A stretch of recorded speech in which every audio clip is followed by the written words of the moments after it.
Welcome to the Sharkpreneur podcast with Kevin Harrington and Seth Greene.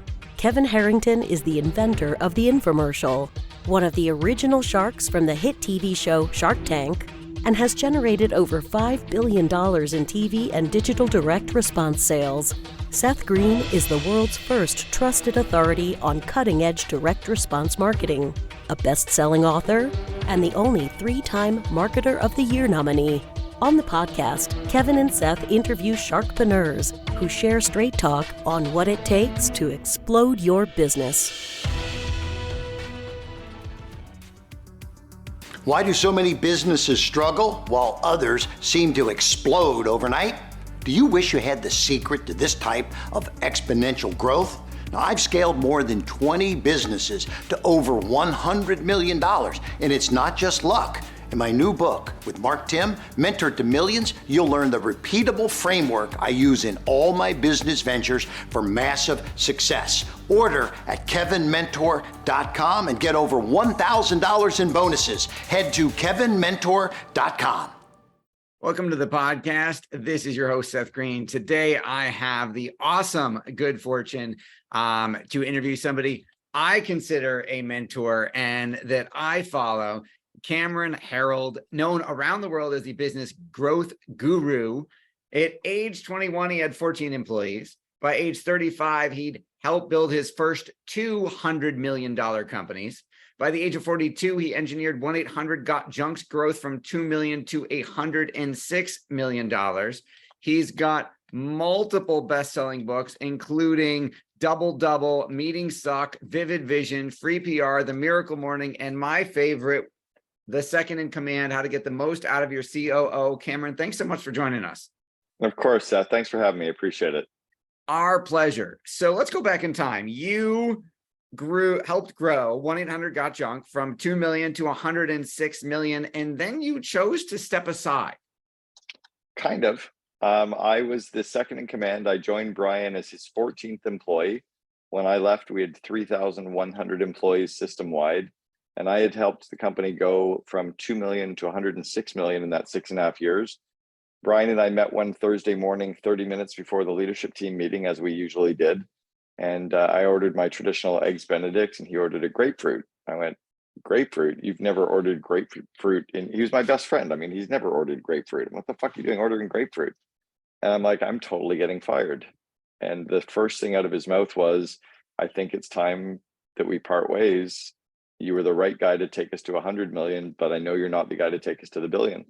So that was the day that the party was over, and I had to go off and figure out my next trajectory. And Brian spent 12 months trying to find my replacement, and he brought in the former Starbucks president of USA to replace me. She came in and said, what a cute little company. And I'd been pulling my hair out saying, holy shit, this was big. So congratulations on the incredible success, not just from 1-800-GOT-JUNK, but everywhere. So what do you, I think it's interesting that you write in the book about how different COOs and different teams can get you to different levels. Yeah. And by the way, that was totally the right decision that he made, right? I was the right person for the season that they were in, that very entrepreneurial million to 100 million season.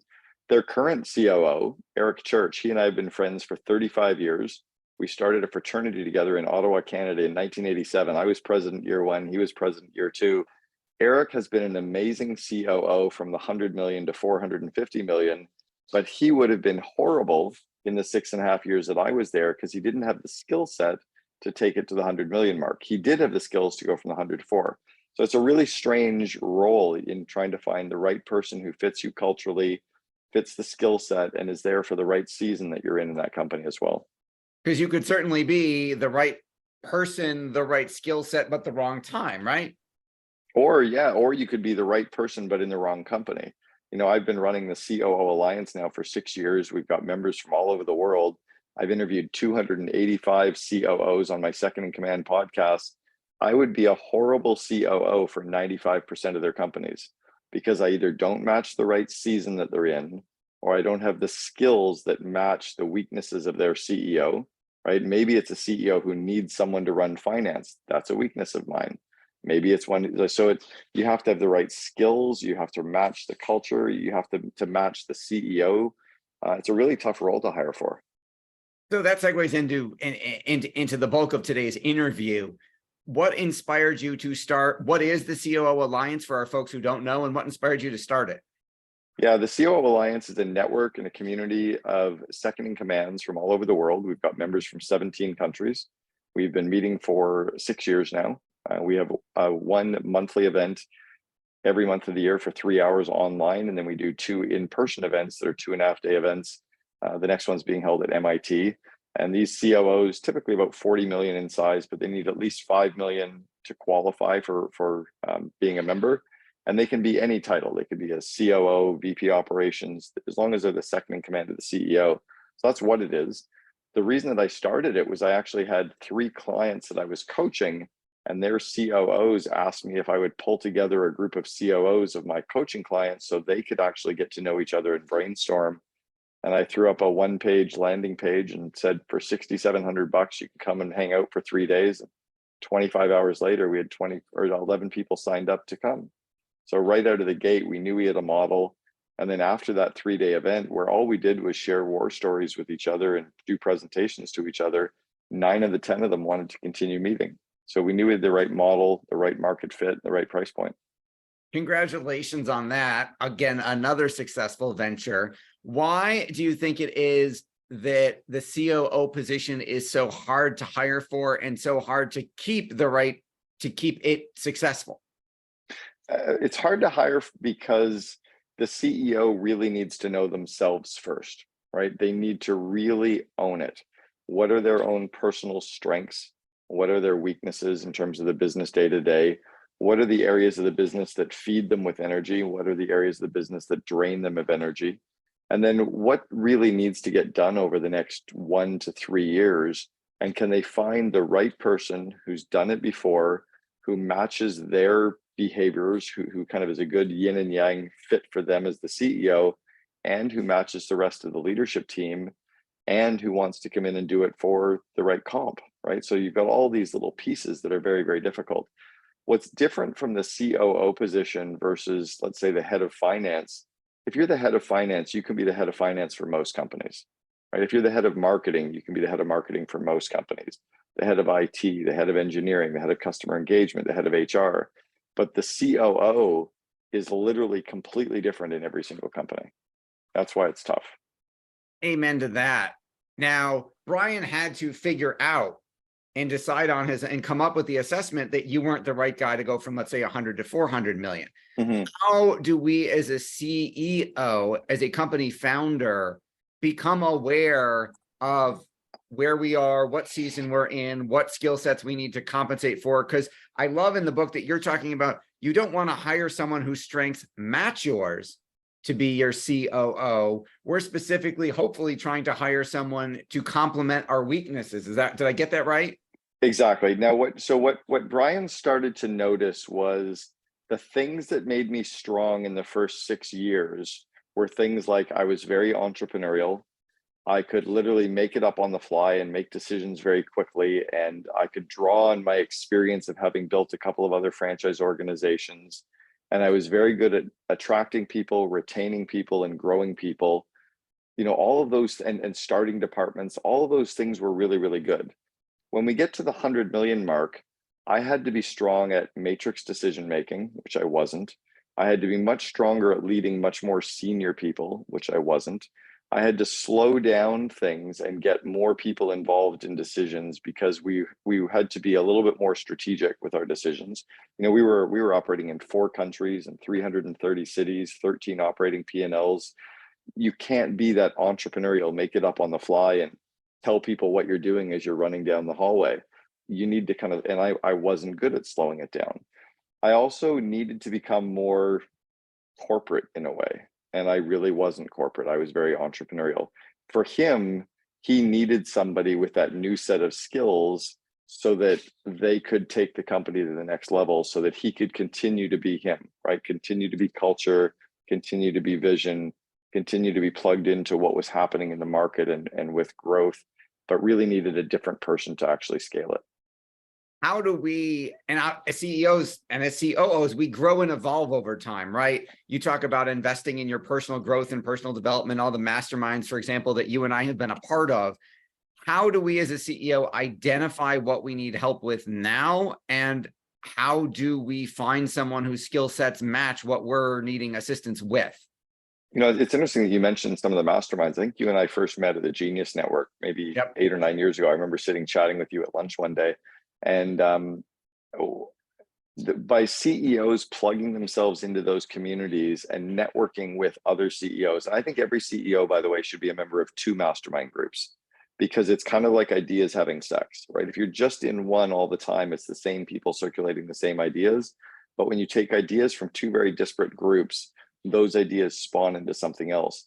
So by having discussions with other CEOs about their COO, right? You get to understand, well, how are you working with your second in command? How are you having date night? How are you structuring your meetings? What's driving you crazy? What have you benefited from in terms of communication? You start to learn. And that's really what we do in a lot of our COO Alliance events, is we get all these COOs to talk about how do they make their CEO look good? How do they help their CEO become iconic? How do they help save their CEO from themselves, right? In many cases, the COO is almost the leash to the CEO dragon, right? Or the brakes to the CEO's gas. I've always said that our job is to save the CEO from themselves at times, right? Especially the very entrepreneurial CEO. So I think if you plug yourselves into these communities, you learn more about yourself. You also realize the more that you can start delegating and getting off your plate of things that you might be good at but drain you of energy, that allows you to spend time in your unique ability. It allows you to work in your area of genius. That's going to propel your company. But if you're working in the day-to-day on stuff that's a grind, on stuff that's tough, you end up bringing negative energy to the rest of your business day, the rest of your week. It doesn't fuel your company. The other thing that I think happens if you're in a smaller company, let's say you're at like about the $5 million mark, most entrepreneurs start a company for only one of 3 reasons: to give us cash, to give us free time, or to actually kind of put a stake in the ground and say, we did it, right? Like, look, Ma, you know, no hands, I'm success, right? Because in school, we were all idiots, right? So we're still trying to say, hey, I'm smart. But once we built it, right, once you get to the 5 million, you know you've done it, and you're probably got enough cash coming in. The real other reason why you can bring on that COO is to free up your time so you can have a life, right? To give somebody else the ability to start building your company for you, to free up time so you can have more time, so that you can take vacations, so you can enjoy your life, so you can work in your area of unique ability. And guess what? They're going to offset their own costs because they're scaling the company so quickly. You're actually going to be able to pay for themselves probably within a year as well anyway. You talk, I want everybody to get the book Second in Command, but you talk, I thought one of the things that was fascinating is you talk about the different roles and sometimes multiple roles that a COO can play in relation to their CEO. I want people to read it in the book, but can you just give a couple examples to kind of tease them as to what the different types of roles that COO might need to play at different times? Yeah, and I'm actually going to preface that as well with the reason I called the book The Second in Command is because your second in command might be a president, it might be a COO, maybe it's a VP of operations, maybe it's a director of operations, or a project manager, right? Your second in command doesn't have to have the COO title. So let's say that you do, though, have that COO or that second in command. Harvard wrote an article years ago called The Misunderstood Role of the COO, and they identified 7 distinct types of chief operating officers. So you have the executor, right? The person who comes in to get shit done. Maybe it's somebody there who's helping you pivot the organization or take in a completely different direction and you need somebody to help you get it done. Maybe it's the other half, a person that can help you divide and conquer to free up your time, as we talked about, to work in your unique ability. Maybe it's a partner role, a person who really is there with a shared mindset and so much implicit trust that you can literally rely on them for everything. That was a little bit of what Brian and I had, because he was my best man at my wedding 3 months before I joined him. We had such a huge degree of trust, and he'd seen me build 2 other companies that it was almost like a breath of fresh air that he knew there was someone there seasoned enough who he could really count on as that kind of partner to help him scale. The other one is the MVP, right? That most valuable player internally in the company. That's somebody that you know that if you don't give them a more senior role, they're probably going to quit. So you need to handcuff them to the organization. You have the person who is the heir apparent, right? The person who is clearly going to become the CEO at some point, right? Where one of our founding members, a guy named Matt Wool, was the second in command of the company called Acceleration Partners. After 2 years, he moved into the CEO role, and then Bob Glazier, the CEO, moved into the chairman role. Another one of our members, Zach Morrison at Genuity, did exactly the same thing. They were absolutely the heir apparents. So those are the different styles of COOs that you can have inside of a company. And obviously there's more in the book. What do you think the biggest mistake, couple of the biggest mistakes we're making is business owners and CEOs when it comes to our second in command? One is to not give them enough time, right? One is to think, okay, they're really good, they're really solid, I'll just let them do the job. That abdication or walking away from some of that day-to-day can actually really, really hurt. Often what the person really needs is your time, right? They need date night, right? It's almost like a husband and wife building a traditional family need time away from the kids. They need time to go on vacation together. They need time just to have fun away from the stress of the day-to-day. The CEO needs to give that time to the COO, regular meetings, fun outside of the office. I remember when I was the second in command for an auto body collision repair franchise, I said to the CEO right at the very beginning when we were starting it off, I want a half-hour meeting with you every Monday. And Terry's like, oh, I don't need that. I'm like, no, this isn't for you. I need time with you to bounce ideas, pick your brain, stay on the same page, stay in sync. We're not even in the same office. I just got to it's going to be our water cooler time, right? So that's one. Second is that the CEOs often don't clarify the vision of where they're going. So I call it a vivid vision document that if you can get your team on the same page as you, that's really powerful. But if the COO is not completely aware of where the CEO wants to take the company, what it looks like, what it feels like, then they're usually bobbing and weaving, trying to make decisions along the way. And that usually gets in their way. Then I think the third is probably to have that implicit trust. You know, I had a CEO one time, he said, I've just hired a second in command. It'll take me about 90 days to know if I've got the right person. I said, well, that means you suck at interviewing. Like, you should never have hired that person until you knew everything about them. You need to know on day one enough information about that person that you're willing to give them the keys to your office, you know, your bank account passwords, your passwords for all your software. You should let them take your spouse on vacation. Like, you need to know so much about this person that the trust is completely implied, because they are going to be running your company for you. So I think that would be the third one, is not trusting or understanding the person enough that you can trust them. You've achieved so much success in so many different venues. What's your biggest challenge now? On business or personal? Business. Business biggest challenge. I think it's always marketing, right? It's staying ahead of the curve and what's happening with marketing. We're in a strange time right now where I think we're technically in a period of almost stagflation, where we've got a bit of recession happening with inflation. So it's, where do you spend your marketing dollars and how do you attract the right people?